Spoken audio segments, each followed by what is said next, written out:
কুমিল্লা যদি আলাদা বিভাগ হয় আমাদের কোনো আপত্তি নেই, কিন্তু আমাদের কুমিল্লার আবালদেরকে একটা কথা বলতে চাই, আমাদের এনএস চৌধুরী নোয়াখালীর এনএস চৌধুরী স্বরাষ্ট্রমন্ত্রী, উনি আপনাদেরকে খারাপ কিছু বলে নাই। জাকারিয়া চৌধুরী সুমন ওনারে সাধারণ পাবলিক কজন হয়েছে আমাদের নোয়াখালীর কোনো মানুষে ওনার নামও শুনে নাই, আমার মতো লোক ওনার নাম শুনে নাই। তাহলে জাকারিয়া সুমন ওনার কাছে গেছে নোয়াখালী বিভাগ যে না হয় কুমিল্লাটা বিভাগ লিখি দেয়। তাহলে এনএস চৌধুরী ওইখানে বলছে আমি এনএস চৌধুরী নোয়াখালী বিভাগ চাই, এইভাবে একটা লিখে দিছে। এইটে আপনারা কমেন্ট বক্সে আসি যেই গালাগালি করেন, আপনাদের কিছু কিছু মানুষের জন্মের ঠিক নাই। আমি একটা কথা বলতেছি, কুমিল্লার কিছু কিছু মানুষের জন্মের ঠিক নাই।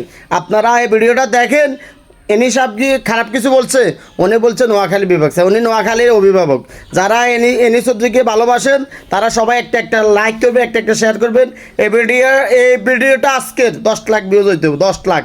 সবাই একটা একটা ফলো করবে। সবাইকে ধন্যবাদ। আপনারা দেখেন এনি চৌধুরী কি আসলে খারাপ কিছু বলছে কিনা। নোয়াখালী বিভাগ দিতে হবে। গত পরশুদিন পার্লামেন্টে যখন রাষ্ট্রপতি নির্বাচনের এক ফাঁকে আমি, বরকতুল্লাহ বুলু সাহেব, আবুল খায়ের বুয়ার সাহেব একসঙ্গে মিলে, আব্দুল্লাহ মিন্টু সাহেব ও পাশে ছিলেন, আমরা আলাপ করতেছি যে কি কারণে আমরা নোয়াখালীকে বিভাগ চাই।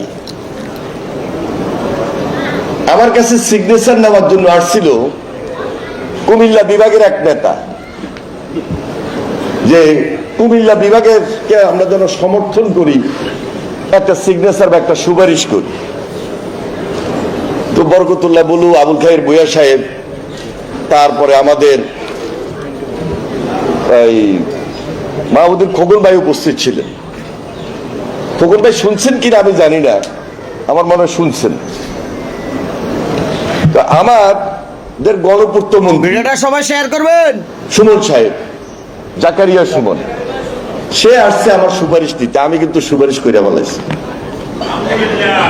সুপারিশ করতে গিয়ে আমি ওইখানে একটা প্রতিবাদ স্বরূপ সুপারিশ করছি। আমি লিখছি নোয়াখালী বিভাগ চাই, শহীদুদ্দিন চৌধুরী। এটা কুমিল্লা বিভাগের সুপারিশ না। আমি বলছি তোমরা কুমিল্লা বিভাগ করো, আমাদের তো কোনো আপত্তি নেই। তোমাদের কুমিল্লার 10 গুণ হইলে এখন নোয়াখালী।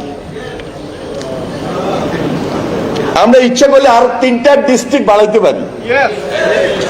যে চর জেগে উঠছে, এটা আল্লাহর দান, এবং ভবিষ্যতে নোয়াখালী বিভাগ হবে বলেই আল্লাহর একটা সুনজর নোয়াখালীর উপর আছে। জনসংখ্যায় বলেন, টাকায় বলেন, পয়সায় বলেন, মেধায় বলেন, বুদ্ধিতে বলেন, নোয়াখালী ফার্স্ট। তো আমাদের বিএনপির যেমন স্লোগান, সবার আগে বাংলাদেশ, সবার জন্য বাংলাদেশ, আর নোয়াখালী বিভাগে আমি লক্ষ্মীপুর থেকে সবার আগে এটা বলতে পারি, সবার আগে নোয়াখালী বিভাগ। এবং আমি আজকে আবার রিপিট করি যে কুমিল্লা যদি আলাদা বিভাগ হয় আমাদের কোনো আপত্তি নেই, কিন্তু আমাদের নোয়াখালী বিভাগ দিতে হবে।